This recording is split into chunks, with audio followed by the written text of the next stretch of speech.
What's going on, Port fans? Welcome back to another video on my channel, and today we're going to be going back in time to relive what was one of the more classic ANZAC Round games between Port Adelaide and Hawthorn. Since this week was supposed to be round 6 ANZAC Round, Port Adelaide taking on the Western Bulldogs.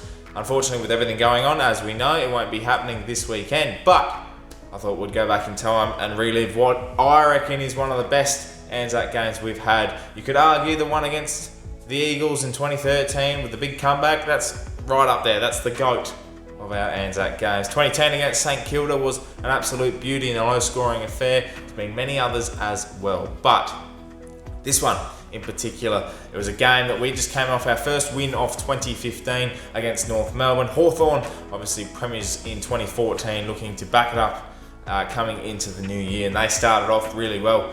And looking very likely to secure a win against a Port Adelaide side that wasn't exactly in the greatest of form, and there's a lot of question marks. We lost Robbie Gray before the game had even begun to a slight calf injury. So going into this one, it was a very, very interesting affair, but what set it up what I think is the best first quarter I've ever seen, and that's arguably, that combined with the elimination final in 2014, that was our thing back in the day. And to say it's back in the day, it was only 5 years ago, 6 years ago, is weird. But nonetheless, to kick 6, 7, 8 goals in a row, machine gun like, that's what it was. This first quarter that we're about to witness was machine gun like. Just bang, bang, bang. Every second you look, Port Adelaide were kicking a goal.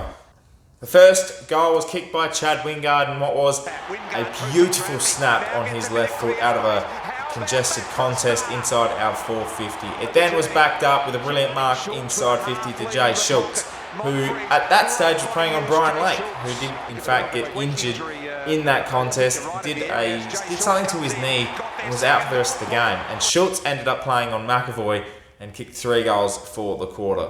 After those first 2 goals were kicked, it was a great start for Port. You thought, okay, here we go. We're going to get some momentum building. And I can remember every single moment of that first quarter being there.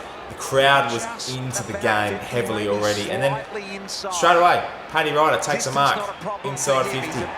Bangs one and slots one from a set shot. That's 3 goals to nothing. It then ends up in Polek's hands, and he slots one from a set shot.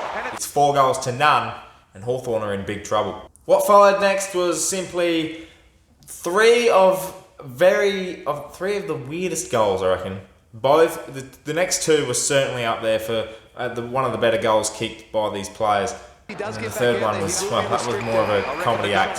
But the play we came out from a Hawthorn point kick. I think it was Pittard who hit Hartlett, and then the chain effect of continual handballs, fast-paced movement, all the way up to the wing, and it was set up for Justin Westhoff to take a mark.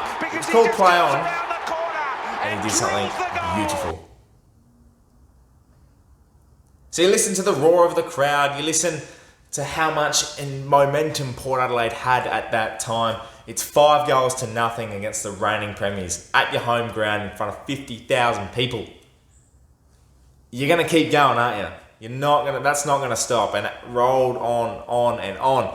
Hawthorn are on the ropes, and Hamish Hartlett just decided to pull one out of his back pocket and kick a beauty from outside 50 on a very, very tight angle. I tell you what, that's coming back enough. That is an incredible goal. Hartlett from the intersection of 50 and the boundary. He'll take any further part in this game, and that's a huge blow. Another clearance. Do not leave to get anything out of the fridge, because it's coming and coming and coming. Schultz has got another. Oh, what? Schultz has got another. It is 7 Port Adelaide goals, Hawthorn none. I was thinking to myself, and I still remember the night very clearly. I was thinking to myself, I was here like 6 months ago, and it was against a different team.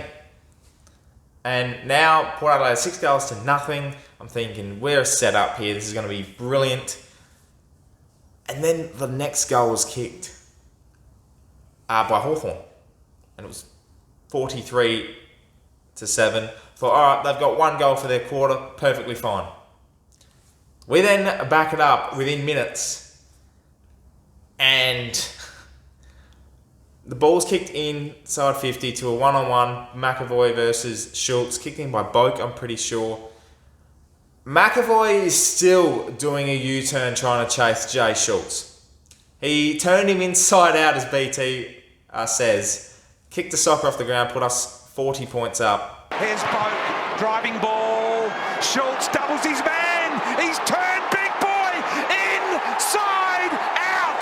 The big boy was still going forward when Schultz was heading for goal. That is probably the definition of the night. Hawthorn were just too slow to react, and well, putting Ben McAvoy and Jay Schultz wasn't the greatest decision by Alistair Clarkson, but nonetheless, I'll take it. Roll on through the night, and we're kicking goals, we're getting further ahead. At one stage we were 50 points up, and Hawthorn, as the champion team they were in that period of time, they gradually made their way back. They got it within, I think, 3 goals at one stage, and they just kept coming and coming and coming. They had their little roll on, and in the end, Port Adelaide only ended up winning by 8 points and didn't kick a goal in the last quarter. And it was actually a pretty nerve-wracking end to a game that we thought, for the majority of the time, were absolutely bulldozing Hawthorn. And it didn't eventuate to the win. I think the win actually was a little bit more satisfying than what would have been for 100 if we won by 50, 60 points.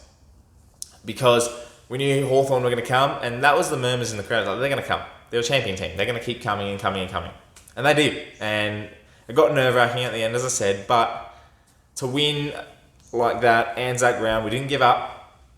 And we kept pushing and pushing and pushing. And even though we didn't hit the scoreboard, we held off a team that was coming at us. And that night is just probably one of the better nights I've had at footy in general. And that first quarter is going to be remembered for a long, long time. The crowd was amazing. And yeah, it was one of the better nights at the footy. And certainly is great to reminisce over and see, that was a period of time where fast footy, attacking footy, that was Port Adelaide footy, to kick 7-8 goals in a row. Just bang, bang, bang, bang. It was machine gun-like. That's it, Port fans. That's a retelling of the story of what was ANZAC Round. Round 4, 2015. Obviously, this week is ANZAC Round, was supposed to be ANZAC Round. So make sure you're paying your respects.